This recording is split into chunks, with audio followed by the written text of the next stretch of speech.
제목이요. 하나님의 사랑이라는 제목으로 시작이 됩니다. 사람에게 있어서 가장 심각한 문제는 영생에 관한 것이다. 모든 사람들은 이 문제를 해결해 보려고 안간힘을 쓰고 있으나 그럴수록 더 깊은 갈등과 좌절 속에 빠지게 됩니다. 그러므로 인간은 죄와 죽음의 길을 벗어나서 영생의 길을 택해야 합니다. 이 시간에는 죄와 하나님의 사랑에 대하여 살펴보고자 합니다. 첫째, 당신은 구원을 받아야 합니까? 세상에서 우리가 살아가면서요, 가장 관심을 가져야 되는 것이 있다면 여러분 생각할 때 뭘까요? 딱 이 세상을 태어나봤어요. 그죠? 저와 여러분은 이 세상을 딱 태어나보니까, 살아보니까, 이게 뭐지? 왜 이런 게 있지, 내 인생 앞에? 딱 이렇게 되는 거예요. 그럴 때 그 도대체 이게 뭐지? 라고 하는 그것이 뭐냐, 이거죠. 내 인생에 가장, 이 문제가 해결 안 되면 내가 무엇을 먹든지 마시든지 도대체 무슨 상관이 있지? 그게 뭘까요? 무슨 문제일까요? 죽음의 문제. 그렇지 않습니까? 그죠? 진시황도 죽지 않으려고 불로초로 구해오라고 삼천궁녀를 보냈다는데, 결국은 저와 여러분이 풀어야 되는 인생의 숙제가 있다면 죽음이라는 문제가 있습니다. 죽으면 다 끝나는데 왜 그렇게 뭘 모으십니까? 죽으면 다 두고 갈 건데 왜 그렇게 모으십니까? 그렇죠? 그러면 역설적이지만 이렇게 말할 수가 있어요. 부지런히 이 땅의 것을 모으고 쌓고 누리고 하려고 하는 사람은 죽음의 문제를 해결한 사람의 모습이 아닐 수도 있는 거예요. 맞습니까? 그렇죠? 죽으면 다 그거 없어지는데 왜 그러고 있는지 이해가 안 되는 거예요. 그래서 성경에는 우리에게 한 가지 숙제를 주셨는데 그게 뭐냐면 바로 죄로 인한 죽음의 문제다. 그러니까 이 죽음이 그러면 성경에 보니까 무엇 때문에 시작되었나 보니 무엇 때문에? 죄 때문에 시작되었대요. 죄 때문에. 그 누구도 말해주지 않습니다. 세상의 어떤 책도. 그러나 성경에는 무엇 때문에 우리가 죽게 되었는가 보니까 죄 때문이라는 거예요. 그러면 성경에서 말하는 죄라고 하는 것은 뭘까요? 성경은 뭘 죄라고 말할까요? 1번, 꾸역꾸역 밥 남들 한 끼 먹는데 한 번 먹는데 두 그릇 갖다 먹는 사람들, 이건 죄입니다. 혹은 두 벌, 세 벌 옷을, 신발을 막 서너 켤레 가지고 살아가는 사람이 있다. 이건 죄입니다. 뭘까요, 죄가? 기분 나쁘게 생긴 거, 그거는 죄입니다. 뭐, 이럴 수도 있고. 그렇죠? 정의를 내릴 수 있지 않습니까? 그러니까 제가 한번 여쭤보는 거예요. 여러분이 이 세상 살아가면서요, 하나님이 싫어하는 죄, 이것 때문에 내 인생에 죽음이 왔다라고 할 만한 그 죄가 뭐냐는 거예요. 맞추시면은 제가 짜장면 사드리겠습니다. 제발 좀, 예? 하나님은 모르는 하나님은 뭐 좀 미리 읽어보셨습니까? 조금 뉘앙스가 글씨가 안 보이는데. 그래요. 알겠습니다. 안 읽어본 걸로 생각합니다. 뭐라고 집사님 다시 한번. 하나님은 모르는 것. 하나님을 모르는 게 죄다. 그렇죠. 어떻게 보면 첫 번째로 아주 나 하나님 몰라. 그래. 그래서 네가 죄인이야. 이렇게 말할 수도 있다. 하나님 모르는 게 죄다 할 수. 또요. 자기가 높아지려고 하는 게 하나님 앞에서 죄인 것 같다. 교만죄 들어갈 수도 있겠고. 그러니까 여러분이 제가 왜 이걸 여쭤보느냐면요, 지금 여러분이 살아가는 인생에 있어서 왜 성경은 자꾸만 영생이 값진 것이다, 너희가 영생을 얻어야 되는데 왜 죄 가운데서 죽음 아래서 계속해서 그렇게 허덕이며 살아가고 있느냐. 그러니 이제는 너희가 정신을 차리고 이 사망의 법에서 해방되어라 영원한 생명을 얻는 인생을 살아야 된다라고 자꾸만 알려주고 싶은데 우리는 계속 죄 아래 머물러 살아가고 있는 거예요. 그러니까 결국은 죄 아래 살아간다는 건 방금 말한 대로 하나님을 알지 못하고 살아가는 것, 이것이 죄 가운데 사는 것이요. 또한 뭐라고요? 그런 것들이 성경에 말하는 죄가 있습니다. 그 방금 여러분 말한 분이 계신데요. 궁극적으로 모르고 짓는 것은 죄가 아니에요. 잘 한번 생각해 보세요.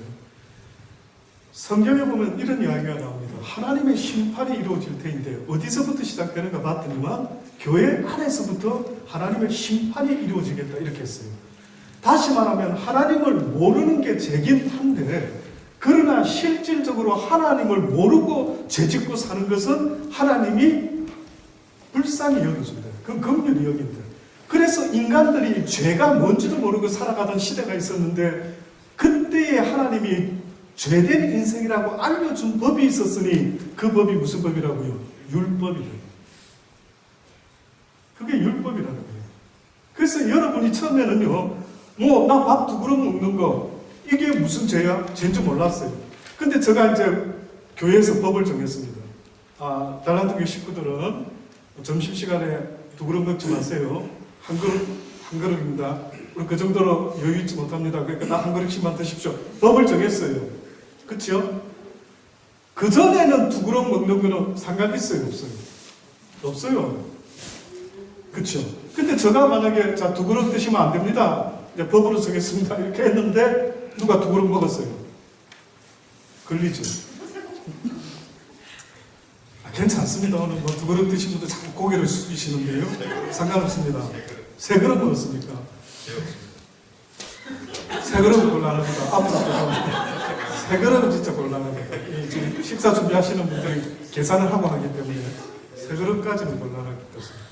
근데 어쨌든요, 법을 정했단 말이에요. 그러면 법을 정했는데도 2그릇, 3그릇씩 저렇게 먹는 분들이 나타나면 죄 없다 하지 않겠다라고 말하는 게 뭐라고요? 성경의 이야기죠. 그러니 율법이 나타난 것은 죄를 더하기 위해서 나타났다. 그러니까 율법 아래에서 어떤 결론을 하나님이 만들어내고 싶으신가 봤더니만 너희는 죄인이다라는 것을 먼저 알려주고 싶으셨던 것 같아요. 그러니 저와 여러분이요, 생명을, 죽음의 문제를 해결한다라고 할 때 가장 먼저 가장 인식해야 되는 게 있다면 나는 죄인이다라는 게 먼저 고백이 돼야 된다. 그게 먼저 시작이 돼야 된다. 나는 죄 없다. 그러면 그 사람은 영원한 생명과는 관계가 심히 어렵게 됩니다. 자, 그래서 성경에는 선악과를 따먹지 말라. 따먹는 날에는 네가 정녕 죽으리라.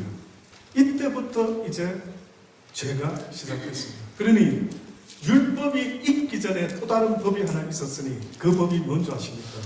바로 선악과라고 하는 법이 있습니다. 금지법. 인류 태초의 성경에서 나타난 법이 있었으니 그 법은 금지법이 있었어요.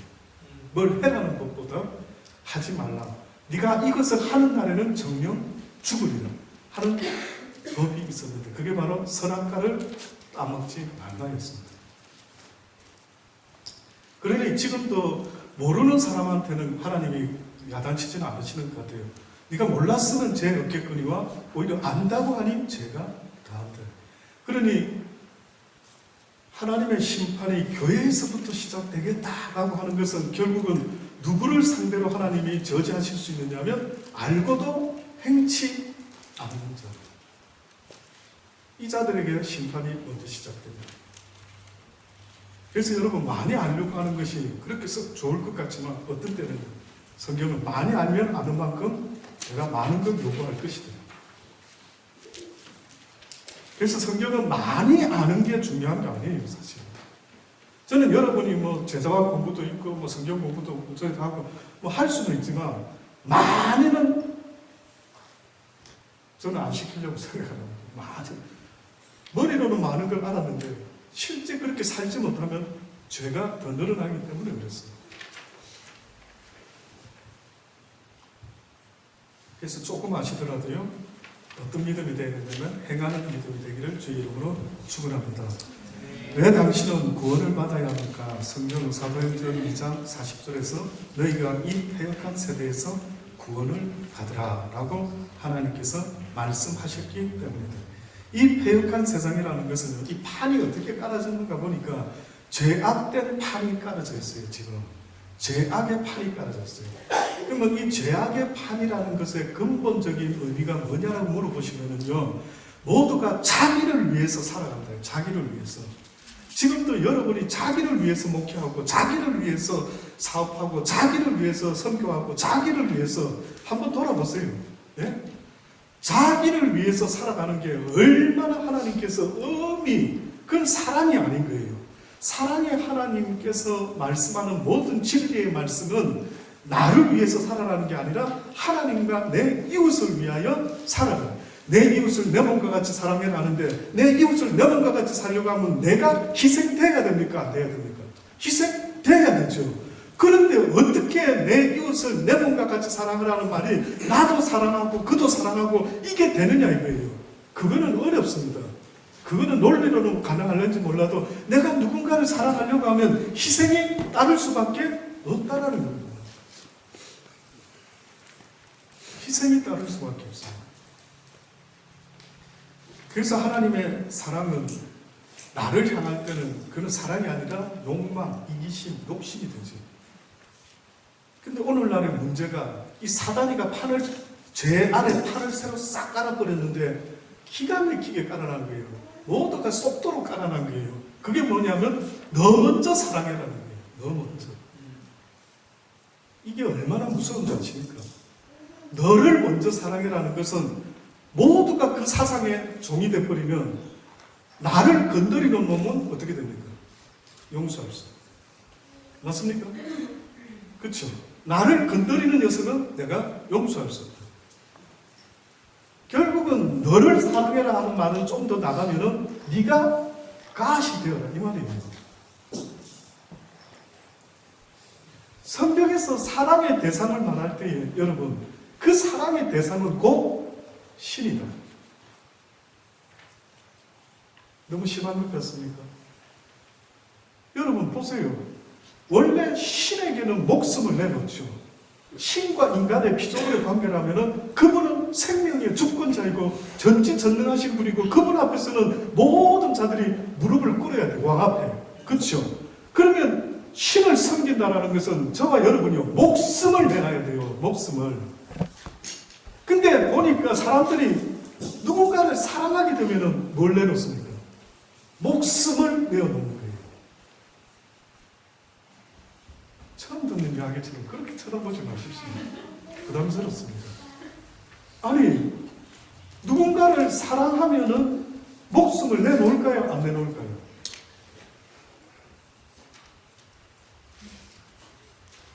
그런 적이 있었습니까? 최 집사님?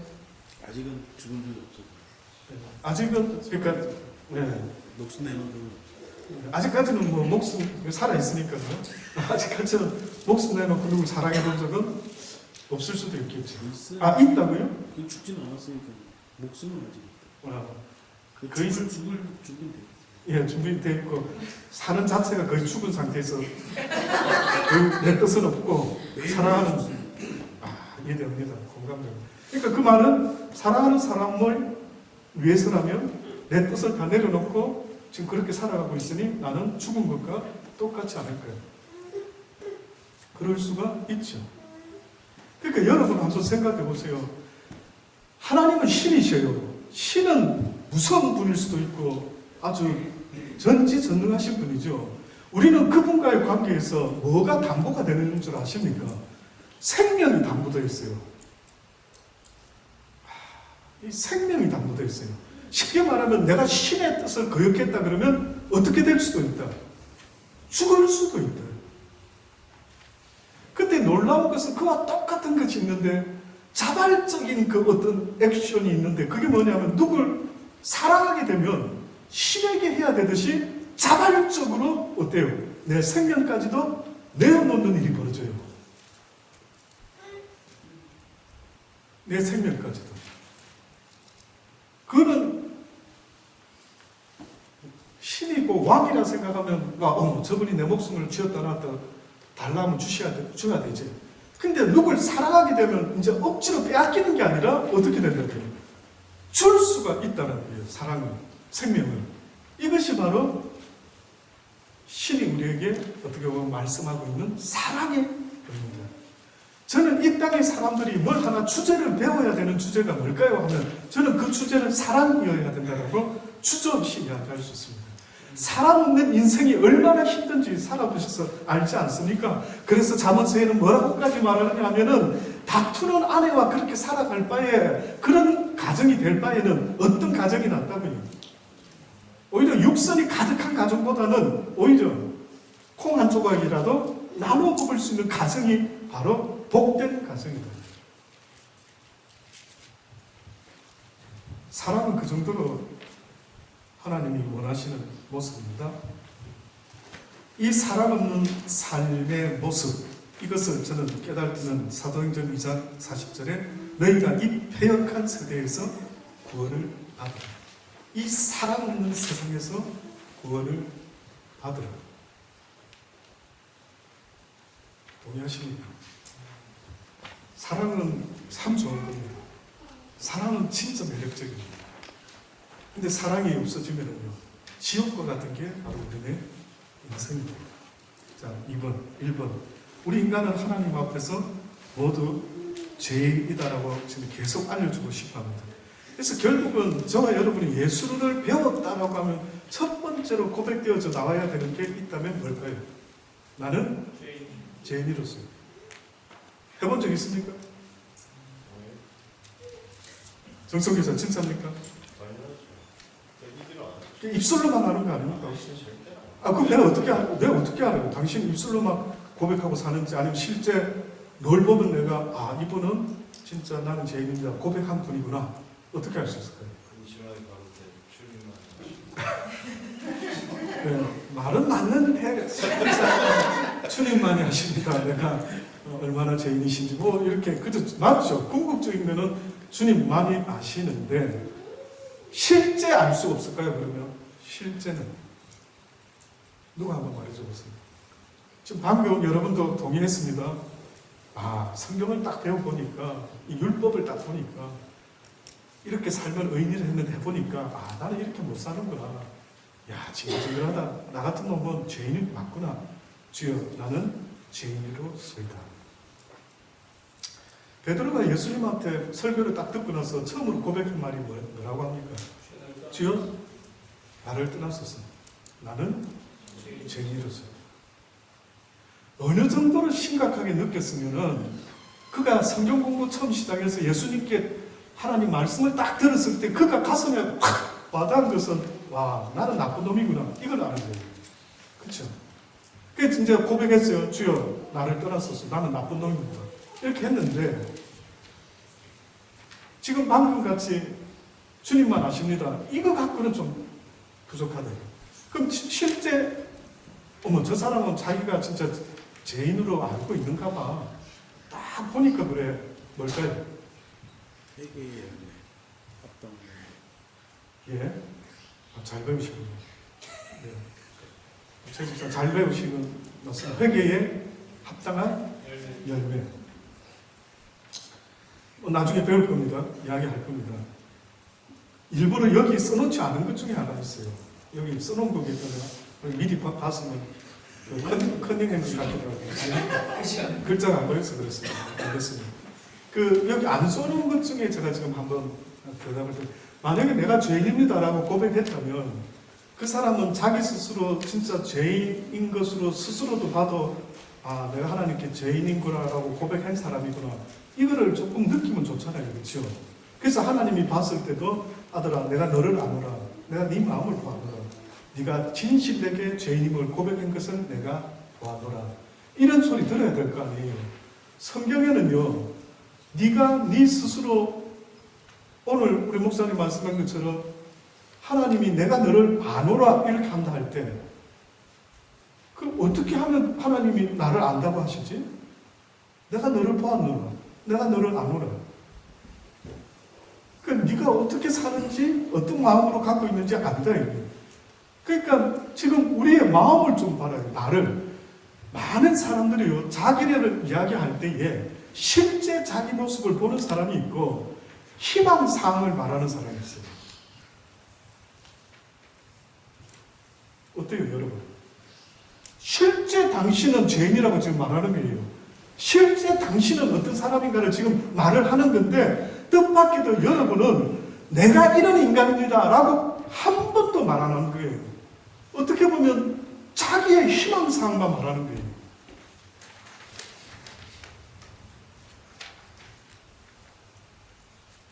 제가 아이들을 키우다가요, 요즘도 그러는 부모 계십니까? 저희는 노티하면은 코너에가 세웁니다. 코너가 서 있어. 지금 하십니까?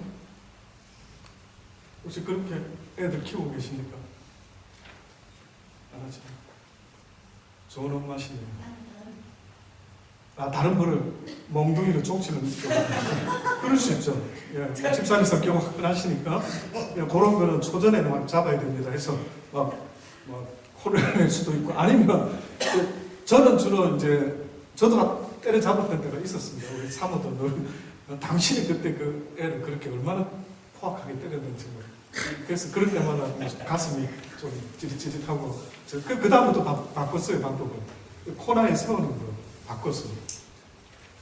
근데 혹시 여러분 어떤 아이들을 키우다가 잘못해서 야 너 왜 그따위로 해 코너에 가서 있어 세웠어요. 근데 깨달은 아이가 있고 깨닫지 못한 아이가 있다면 여러분 생각할 때 뭐죠? 어떻게 알죠? 제가 지금 어려운 이야기 하는 겁니다. 여러분, 왜 제가 이렇게 어려운 이야기를 자꾸 돌려서 하느냐면, 제가 하나님을 조금 섬겨보니까요, 나를 내가 스스로 속이고 앉아있는 거예요.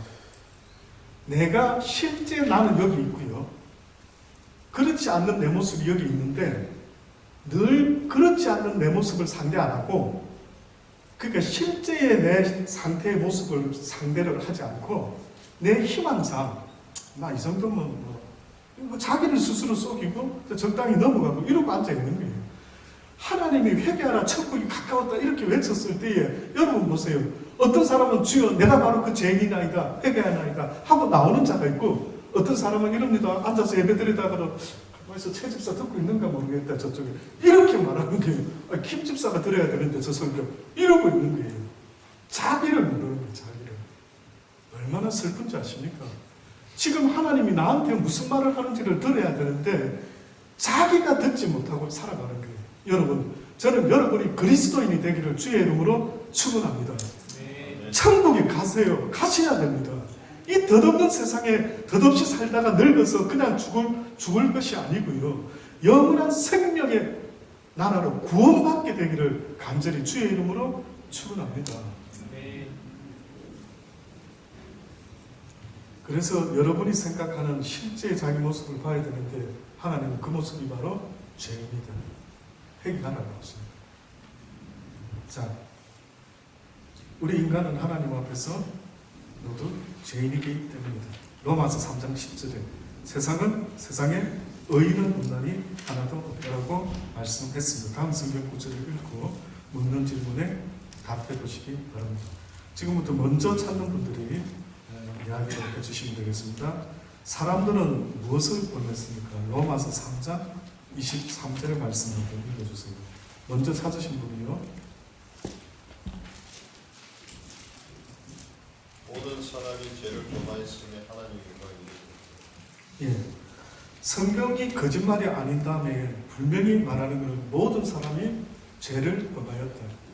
근데 이제 이런 말 하면은 이렇게 반론이 들어올 수 있습니다. 내가 무슨 죄를 지었단 말입니까? 목사라는 당신 지금 나한테 모든 사람이 죄를 범하였으며 하나님의 영광에 이르지 못하게 되었다. 내가 무슨 죄 지었다고 그렇게 말합니까? 이렇게 되겠죠. 자, 그러면은 무슨 죄일까요? 성경에는 이렇게 말합니다. 아담과 하와와 같은 죄를 범치 아니했지만 그 모든 후손은 똑같이 죄인 취급을 받게 되었다. 그러니까 사람들이 이러죠. 억울합니다. 왜 나는 아담과 하와 같이 죄를 짓지 않았는데 그는 죄 없는 세상에서 시작됐고 나는 왜 죄 있는 세상에서 시작되는 겁니까?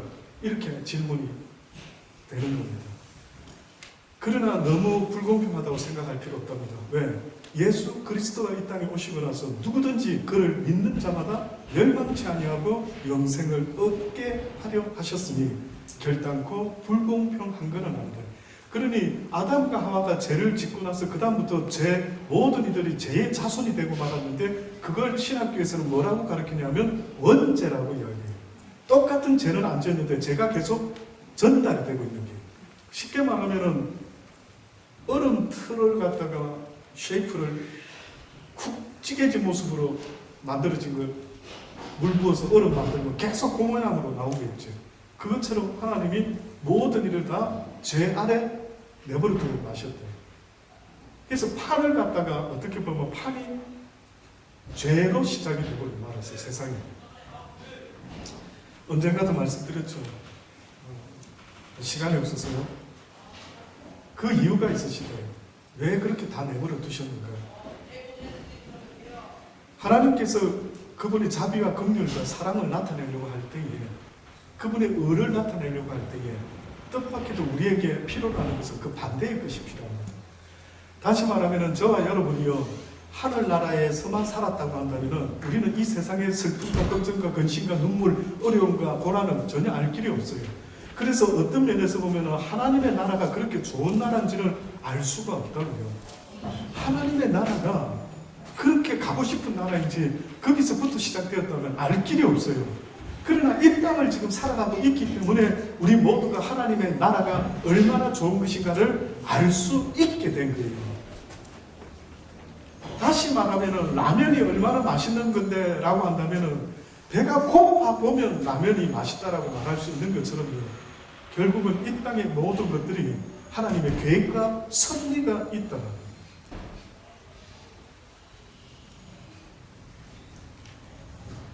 그 의인은 없나니 하나도 없다라고 이렇게 선포가 됐습니다. 사람들은 무엇을 보는가? 죄를 보냈다. 그러므로 사람들은 어떠한 상태에 있게 되었다라고 선언하고 있습니다. 로마서 3장 9절 한번 읽어주십시오. 그러면 어떠하냐? 우리는 나으냐? 결코 아니라 유대인이나 헬라인이나 다 죄 아래 있다고 우리가 이미 선언하였느니라. 예. 그 다음에 3번. 당신은 죄가 없었습니까? 요한일서 1장 8절을 한번 찾아보십시오. 요한일서 1장 말씀. 만일 우리가 죄가 없다고 말하면 8절 말씀. 예. 스스로 속이고 또 진리가 그 속에 있지 아니할 것이요. 예. 내가 죄가 없다라고 하면 그는 스스로 속이고 있는 거다. 스스로 속고 있는 거다. 당신은 당신의 죄를 알아야 합니다. 죄는 사람에게 가장 무서운 것입니다. 그럼에도 불구하고 사람은 날마다 죄를 범하고 있으며 그 자신 속에 죄를 품고 살아갑니다. 그러면 당신의 죄 중 가장 큰 죄는 무엇입니까? 그것은 예수 그리스도를 믿지 않는 것입니다. 그러니까 결국은 예수 그리스도를 전도했는데도 불구하고 선포해줬는데도 불구하고 예수 그리스도를 믿지 않는 것은 가장 큰 죄가 됩니다. 그래서 성경은 이렇게까지 표현합니다. 네가 예수 그리스도를 받아들이지 못하면 이미 심판을 받은 것입니다. 이미 심판을 받은 것입니다. 죽어봐야 알지 않을까? 그게 아니랍니다. 놀랍죠? 예수 그리스도를 전했을 때에 그 예수 그리스도를 받아들이지 못하게 되는 그것이 곧 저지가 이미 시작되었다고 그렇게 말씀합니다. 그래서 몰랐을 때는 모르지만 전하는 이가 없어서 모르지만 저와 여러분이 이제 예수 그리스도를 믿노라고 한다면은 우리에게 한 가지 빛이 있는데 그 빛이 바로 예수 그리스도를 나처럼 몰랐던 자들에게 알려줘야 되는 그러한 사명이 있다라는 사실을 잊지 마시기 바랍니다.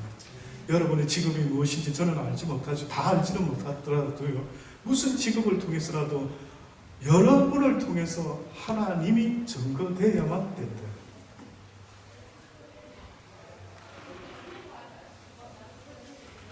요한복음 16장 9절에 죄에 대하여라 함은 저희가 뭐뭇이 아니라 하느니라. 그를 믿지 아니하면 그를 저를 믿지 아니한다. 이제 좀 구체적이죠. 전했는데 믿지 않는다. 그러니까 전하는 발언이 있어야 됩니다. 전하는 사람은 있어야 돼요. 그게 저와 여러분이 예수 믿는다라고 하면 진 빛이라고 지금 말씀하는 거 아닙니까? 그래서 성경에 예수를 알게 됐다는 것은 곧 그 하나님의 크신 은혜, 크신 사랑이라는 거예요. 하나님이 여러분을 이처럼 사랑했다는 게 무슨 뜻입니까? 물어보시면 하나님을 알게 되고 믿어지게 된 것, 이것은 하나님의 사랑이 지금 나한테 전달이 된 거예요. 그래서 성경에는 너희가 이 세상에 무슨 빛 외에는 어떠한 빛도 지지 말아라고 했는데 그 무슨 빛이 뭐냐고요? 사랑의 빛 외에는 어떠한 빛도 지지 말아라고 그렇게 말한 거예요. 그러니 복음은 사랑인 거예요. 하나님의 사랑을 전해주는 거예요. 그 사랑이 우리를 구원한 거예요. 하나님이 세상을 이처럼 사랑하사 독생자를 주셨다라고 했는데 결국은 예수 그리스도를 인하여 우리가 구원받는데 누구 때문에 구원받았습니까? 하면 물론 예수님 때문이라 말하지만 궁극적으로는 성경은 그렇게 말해놓지 않았어요. 하나님이 세상을 이처럼 사랑했기 때문에 예수 그리스도를 보내고 누구든지 저를 믿는 자마다 멸망치 아니하고 영생을 얻게 하려 하심이라. 아멘 되시기를 바랍니다. 그러니까 저와 여러분이 예수 믿는다라는 그 순간부터 빛을 지고 말았어요. 무슨 빛을 지고 말았느냐면 하나님의 사랑의 빛을 진 거예요. 무엇을 알게 됐습니까? 예수님을 전해 듣고는 나는 죄인이었는데 죄인도 사랑해준 사랑을 알게 됐다. 사랑받을 자격도 없는 나 죄인을 사랑해주신 사랑을 들은 거예요. 소식을. 누가 당신을 사랑했대요. 여러분, 왜 성경의 고린도전서 13장에 사랑은 첫 번째가 뭡니까? 사랑은 왜 오래 참고죠? 왜 오래 참고로 말했을까요? 여기 말씀 한번 드렸는데 목요일에 그렇죠? 다 잊어먹었는지 모르겠습니다. 왜 사랑을 오래 참고로 시작했을까요?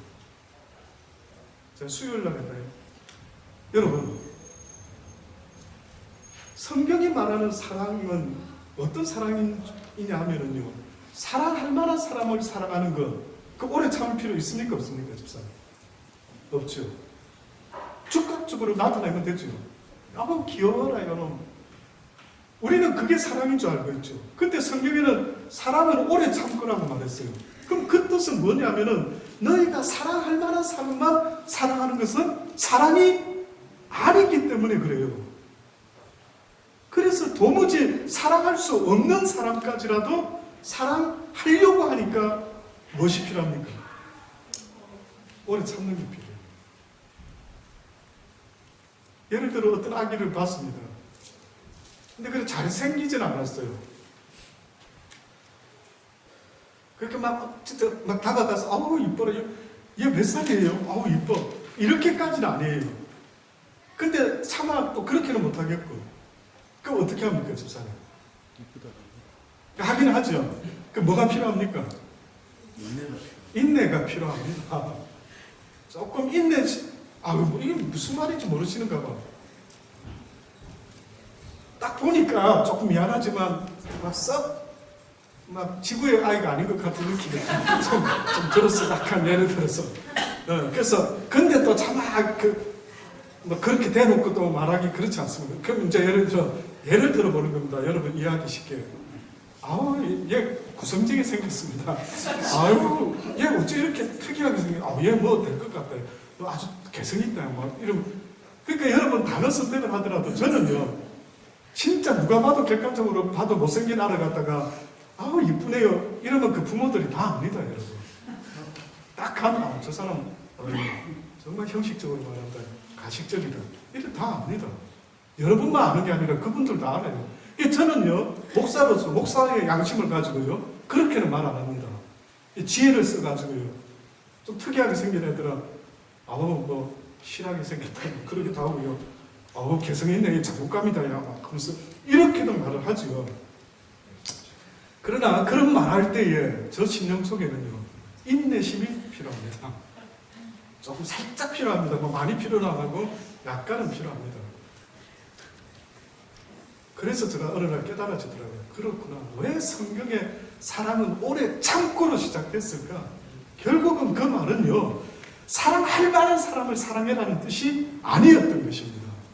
도무지 사랑할 수 없을 것 같은 네 기준에서는 도무지 네 스타일이 아닌 저 사람을 사랑하려고 할 때는 너에게 인내심이 필요하다는 거예요. 그래서 여러분 보세요. 자식을 사랑할 때는 거의 대부분이 뜻밖에도 인내심이 필요한 겁니다.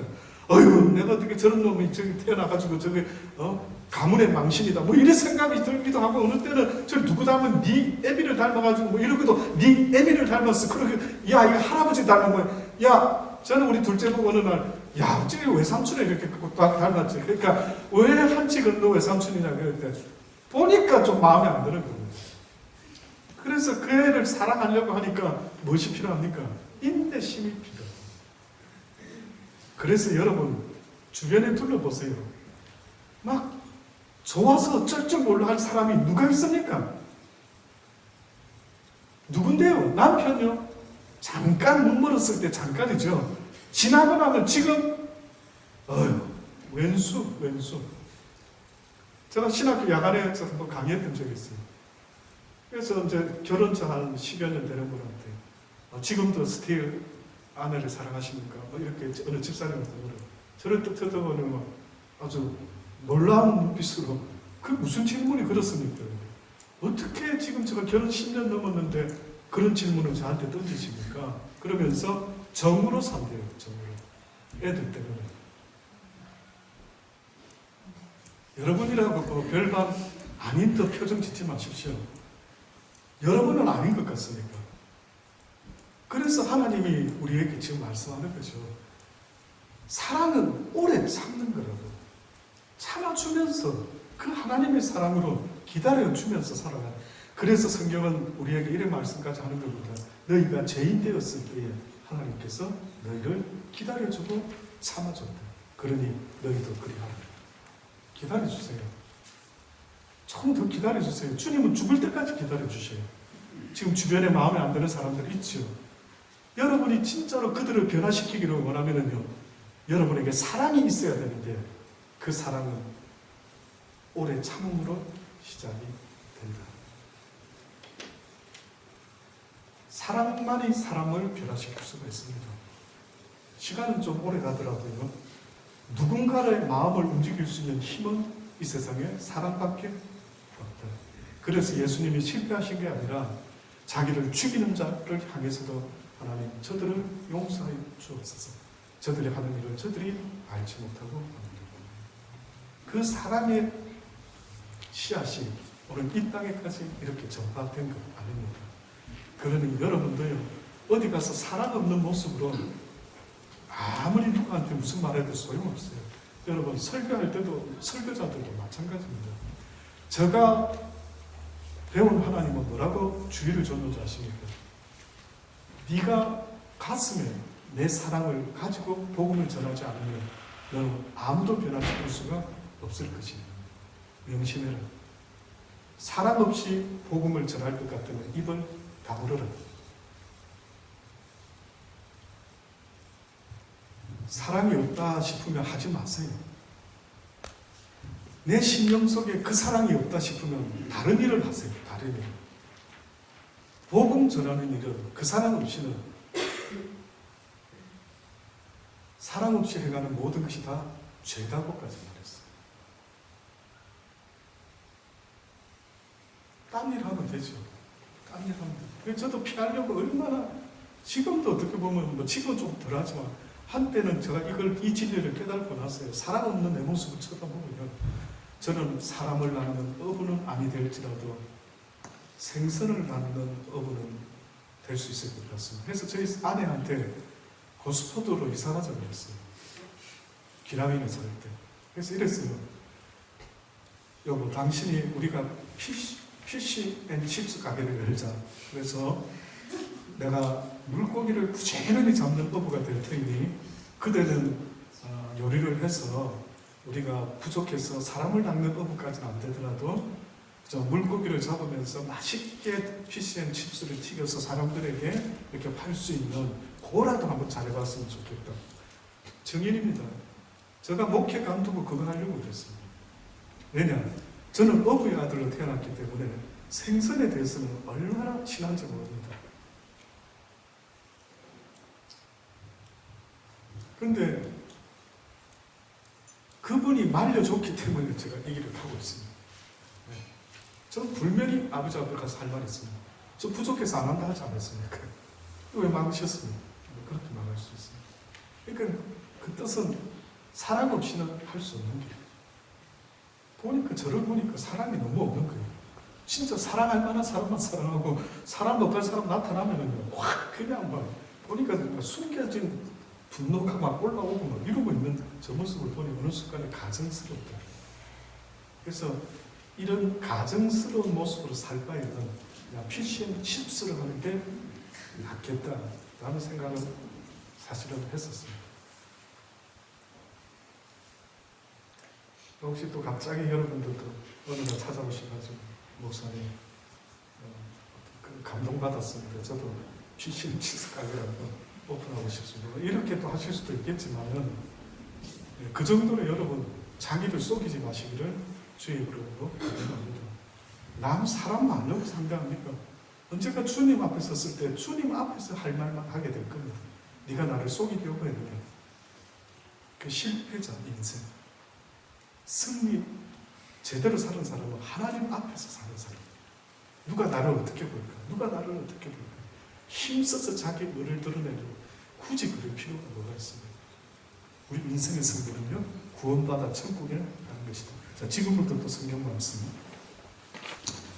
여기 보니까 당신이 범한 죄가 하나님에게 어떤 결과를 가져왔습니까?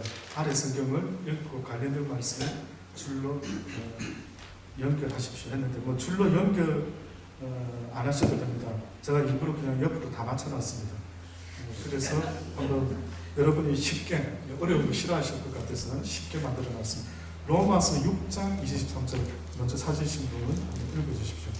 어떤 잘 찾는 분들은 혼자서 계속 주책스럽게 또 해석하는 분들이 있는데 너무 혼자 그래 하지 마시고 조금 딴 분한테 조금 기회를 한번 주시기 바랍니다.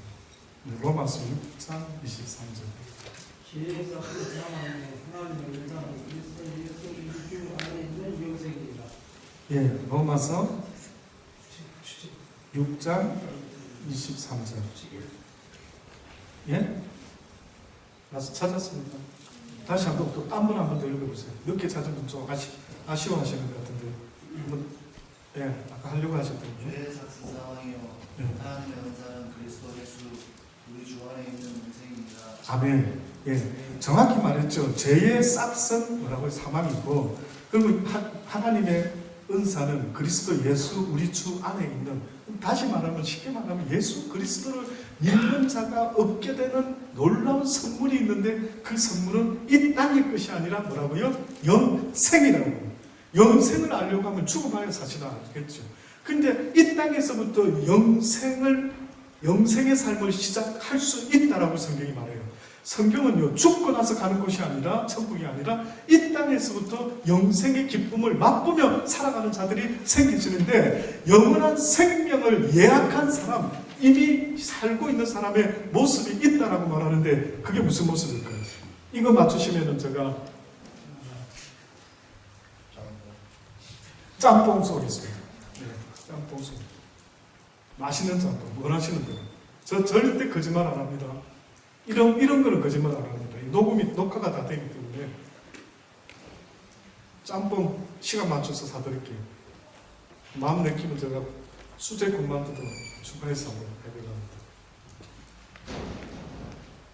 자, 제가 왜 자꾸만 이런 이야기를 할 수밖에 없냐면 확실해야 된다고요. 나를 확실히 알아야 된다고요. 내가 지금 뭐가 잘못된, 제가 너무 안타까운 거는 왜 많은 분들이 교회 안에서 지옥 가는 사람이 많다고 왜 자꾸 그러겠어요? 오히려 감옥에서는 회개해서 천국 가는 사람이 많이 생기는데 교회 안에서는 지옥 가는 사람이 더 많대요. 그 이유가 뭘까요? 그 이유는 자기가 교회 안에 있기 때문에 무슨 생각을 하는 겁니까? 나는 천국에 가겠거니 이렇게 자꾸 생각하니까 그리스도인도 아니면서 그리스도인의 기준이 뭔지도 모르면서 교회만 다니면 자기가 그리스도인이고 설교만 하면 내가 목사인 줄 착각하고 있기 때문에 그렇다는 거예요. 저도 나를 얼마나 돌아보는지 모릅니다.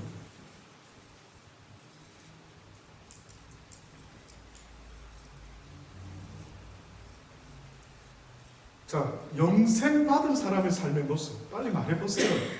배우신 분들이 빨리 좀 말해보세요. 제대로 배웠나 한번 보게요. 영생을 가진 자의 삶. 지금 그 속에 예수 믿고 나서 영원한 생명의 소망을 갖고 내가 지금 살아가요.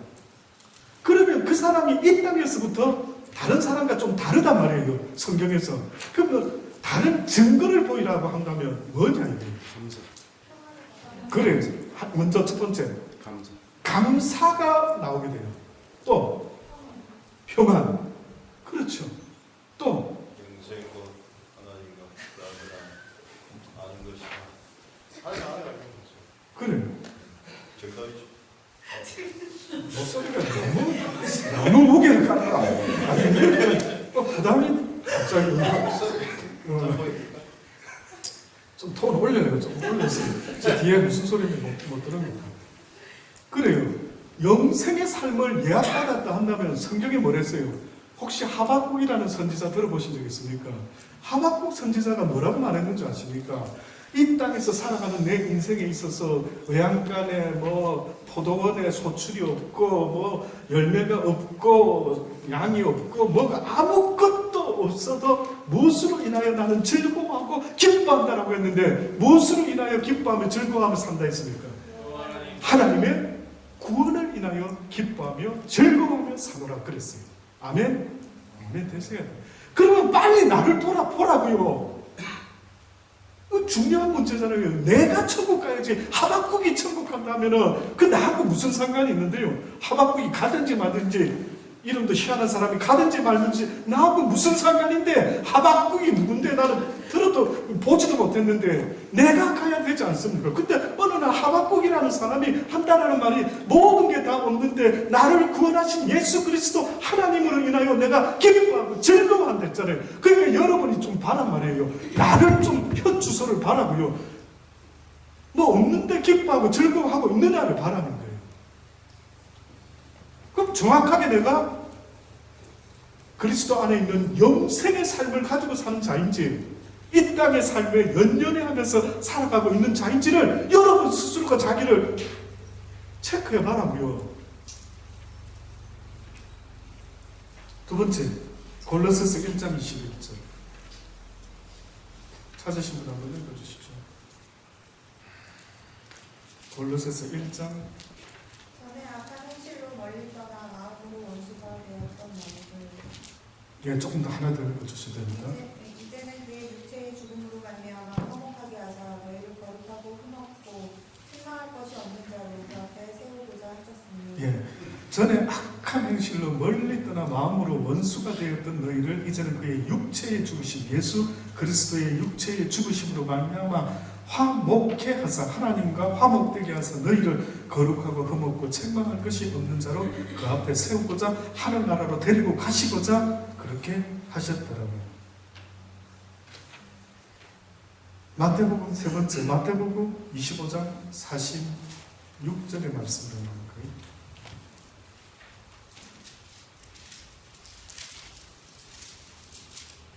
마태복음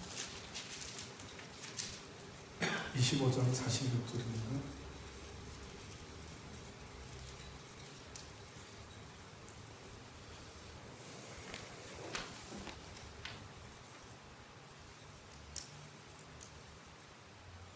어떤 결과가 있다.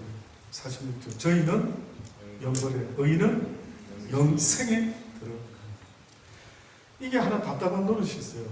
자꾸 영생이 이렇게 귀한 거라고 성경은 말해주는데 여러분이 영생을 사모하지 않으면 이거 어떻게 됩니까?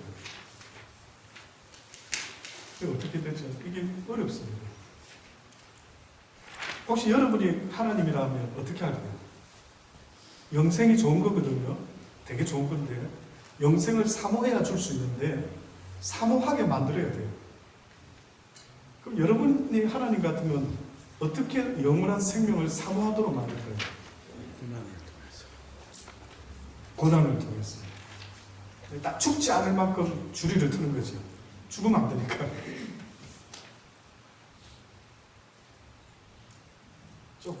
조금 자극적인 표현입니다만 어쨌든 고난을 통해서 영원한 생명을 살. 이제 이거는 우리 최 집사님 경우입니다. 다른 방법 없을까요? 꼭 고난을 통해서 주리를 틀어야 될까요? 영생이 좋다고 알려주고 싶어요. 전도사들은 전부 다 한 번쯤 이런 것 때문에 부딪히지 않습니까? 예수 믿는 궁극적인 목적이 뭡니까? 그럼 구원이에요. 죽음에서 생명으로 옮겨지는 겁니다. 이렇게 알려주고 싶은데 이 사람이 그걸 듣지를 않아요. 어떻게 하렵니까?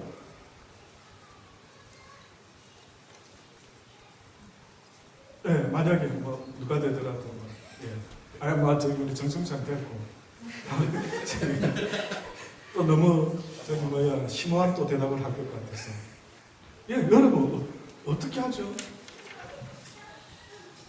데리고 짜장면 사주면서 저기 영생이 있는데 당신 영생 어떻게 해야 돼? 이렇게 말을. 근데 하나님은 짜장면 사주면서 안 할 것 같기도 하고요. 하나님 쓰시니까. 뭐 답은 모르겠습니다만 우리 최 집사님 방법이 좋겠네요. 주리를 죽지 않을 만큼만 주리 틀어가지고 살려달라는 소리가 나올 정도로 이렇게 막 고통 가운데 영원한 생명을 사모하더라고요. 아파 보니까 맞더라고요. 아파 보니까요 좀 건강했으면 싶고 나았으면 싶고 빨리 퇴원했으면 싶고 하는 그런 마음처럼 할 수만 있다면 그들에게 영원한 생명이 있음을 알려주는데 아마 하나님 방법은 저도 동의합니다.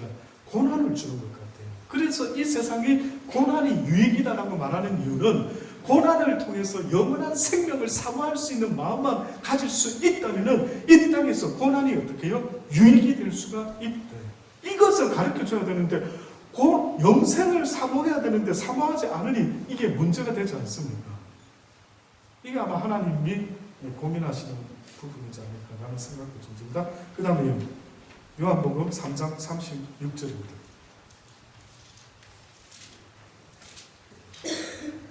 3장 36절입니다.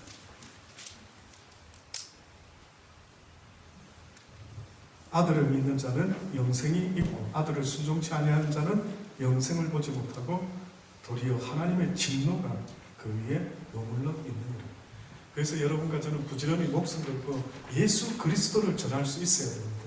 예수 그리스도를 모르고 살아가는 것처럼 불행한 인생이 없기 때문에 이 세상에서 알아야 될 것도 많이 있겠지만 오직 예수 그리스도를 알려줘야 되는 것, 이것이 바로 저와 여러분의 사랑의 빛이라고 분명히 믿습니다. 요한복음 했죠 방금? 예. 그 다음 이제 마무리합니다. 회개로 이제 끝을 마치려고 합니다. 회개와 신앙에 보십시오. 하나님은 우리 인간에 대하여 오래 참으사 모두 다 회개하여 멸망치 않고 구원에 이르기를 원하십니다. 베드로후서 3장 9절에 있죠. 그러므로 하나님께서는 일찍부터 선지자들을 보내 회개하여 복음을 믿으라고 외치셨죠. 그래서 회개하라 천국이 가까웠다라고 외쳤던 겁니다. 예수 그리스도께서는 우리가 회개할 수 있도록 우리 죄에 대하여 형벌로 고통을 받으셨던 회개란 죄로부터 돌이켜 하나님께 나아가게 하는 마음과 정신의 변화이며 또한 행동의 변화이다.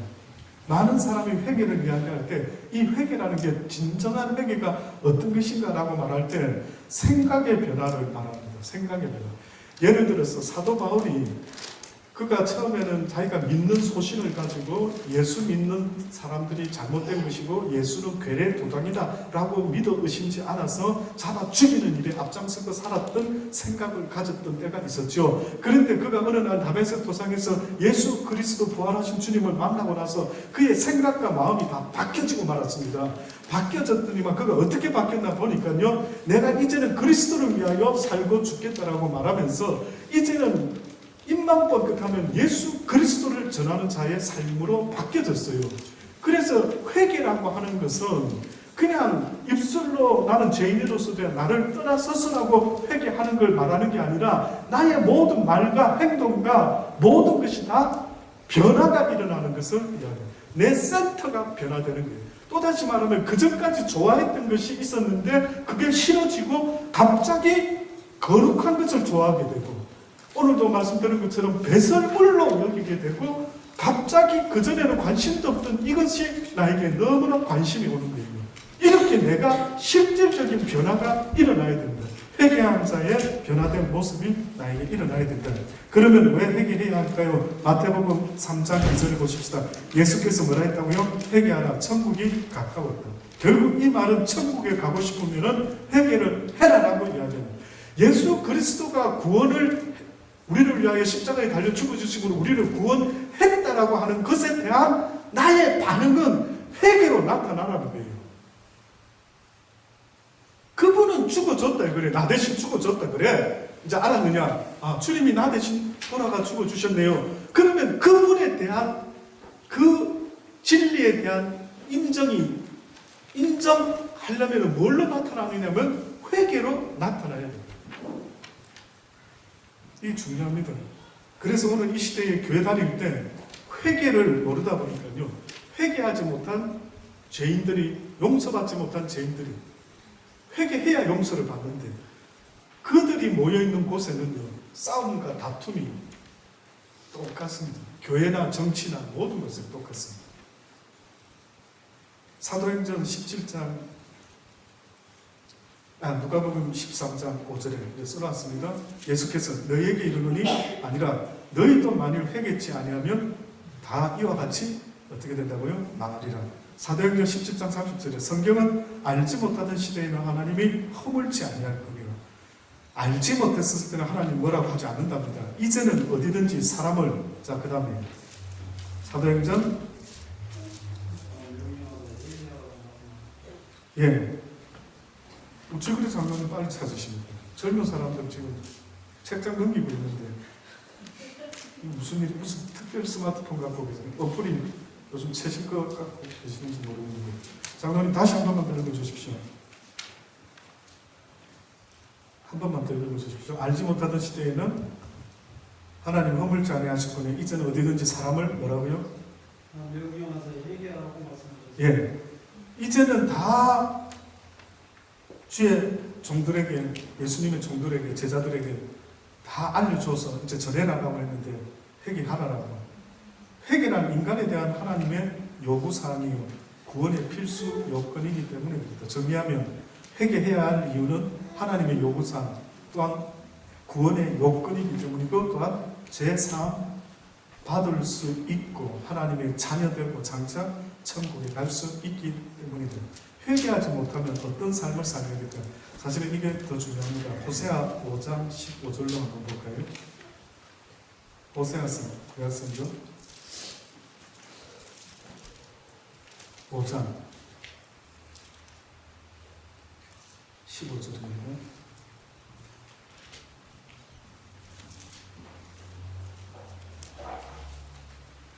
내가 내 것으로 돌아가서 저희가 그 죄를 뉘우치고 내 얼굴을 구하기까지 기다리니라. 저희가 고난을 받을 때 나를 강제히 구하니. 이 말씀 보십시오. 내가 내 곳으로 돌아가서 저희가 그 죄를 뉘우치고 내 얼굴을 구하기까지 그들이 고난을 받게 된 것입니다. 여러분 삶이 힘드십니까? 예상 못한 일이 벌어지니까 그럼 그때 그걸 어떻게 받아들이십니까? 재수없다. 왜 재수없이 이런 일이 생기지? 그럼 무시합니까? 성경에는 뭐라고 말하느냐 하면요, 저희가 죄를 뉘우치지 아니하고 나의 얼굴을 구하지 아니하면 저희를 어떤 상태로 내버려 두는데, 저희가 고난을 받을 때에 결국은 그 고난을 통해서 하나님의 낯을 구할 때까지 고난 가운데 내버려 두겠다. 고난 가운데.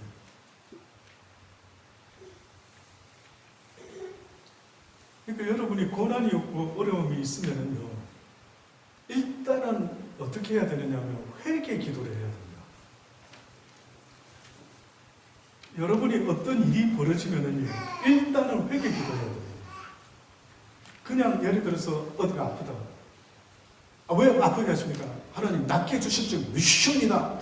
이것도 중요하겠지만 하나님이 고난 주는 이유 중에 가장 중요한 이유는 뭔가 문제가 있어서 고난을 준다는 거예요. 만약에 하나님이.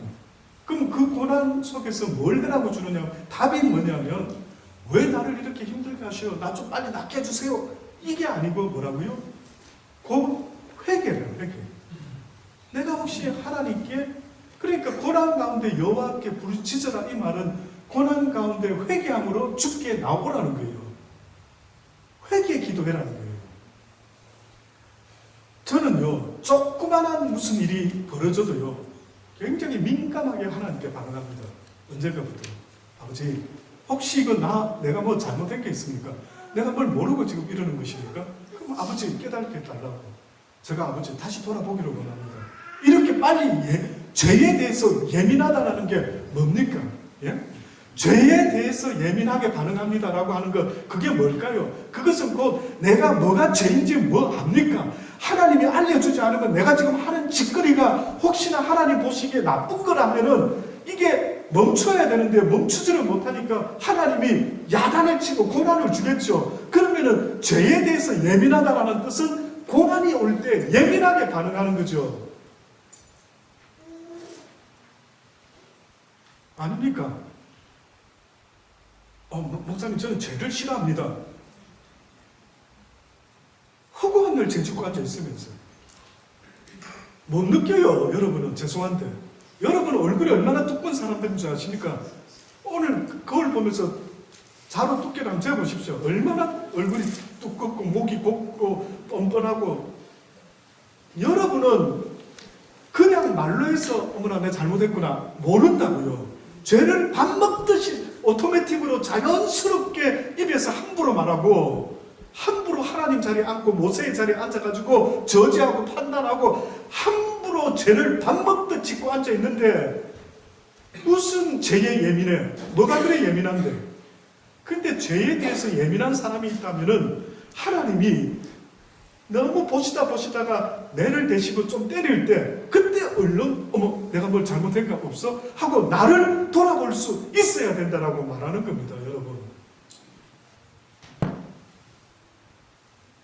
이렇게 말해도 못 알아듣고 저렇게 말해도 못 알아들으면 그 사람은 도대체 뭐냐 이거예요.